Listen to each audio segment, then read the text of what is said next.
कृति में राम द्वारा किया गया आदर्श शासन रामराज्य के नाम से प्रसिद्ध है। वर्तमान समय में रामराज्य का प्रयोग सर्वोत्कृष्ट शासन या आदर्श शासन के प्रतीक के तौर पर किया जाता है। राम राज्य की विशेषताएं जिसका उदाहरण आज भी दिया जाता है। सभी नागरिक एक दूसरे से प्रेम करते थे और अपने धर्म के अनुसार चलते थे। श्री राम के शासनकाल में सारी प्रजा धर्म में तत्पर रहती थी, झूठ नहीं बोलती थी।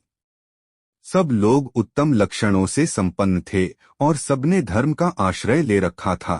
कोई भी रोगी, दुखी और अल्पायु नहीं होता था। श्री राम के राज्य शासन करते समय लोग सहस्रों वर्षों तक जीवित रहते थे, सहस्रों पुत्रों के जनक होते थे और उन्हें किसी प्रकार का रोग या शोक नहीं होता था। अपराध करने वाले, गलत काम करने वाले रामराज्य में नहीं थे। संपूर्ण जगत में कहीं चोरों या लुटेरों का नाम भी नहीं सुना जाता था। कोई भी मनुष्य अनर्थकारी कार्यों में हाथ नहीं डालता था और बूढ़ों को बालकों के अंत्येष्टि संस्कार नहीं करने पड़ते थे। स्त्रियां पतिव्रता धर्म का पालन करती थीं और पति एक पत्नी धर्म का पालन करते थे। श्री राम के राज्य शासन काल में कभी विधवाओं का विलाप नहीं सुनाई पड़ता था। सर्प आदि दुष्ट जंतुओं का भय नहीं था और रोगों की भी आशंका नहीं थी। कोई भी दरिद्र नहीं था, सब शुभ लक्षणों से युक्त थे।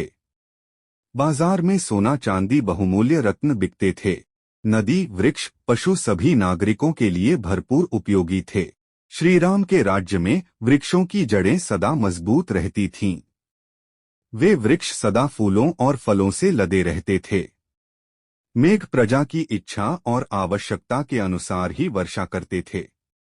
वायु मंद गति से चलती थी, जिससे उसका स्पर्श सुखद जान पड़ता था। न्याय सभी के लिए सुलभ था। ब्राह्मण, क्षत्रिय, वैश्य और शूद्र चारों वर्णों के लोग लोभ रहित होते थे। सबको अपने ही वर्णाश्रमोचित कर्मों से संतोष था और सभी उन्हीं के पालन में लगे रहते थे। भाइयों सहित श्री राम ने 11,000 वर्षों तक राज्य किया था। दोस्तों, रामराज्य में सभी सुखी थे, सभी कर्तव्यपरायण थे, सभी दीर्घायु थे, सभी में दाम्पत्य प्रेम था, प्रकृति उदार थे और सभी में नैतिक उत्कर्ष देखा जा सकता था। दोस्तों, वीडियो को अधिक से अधिक शेयर करें, लाइक करें और अभी तक चैनल को सब्सक्राइब नहीं किया हो तो कर लीजिए।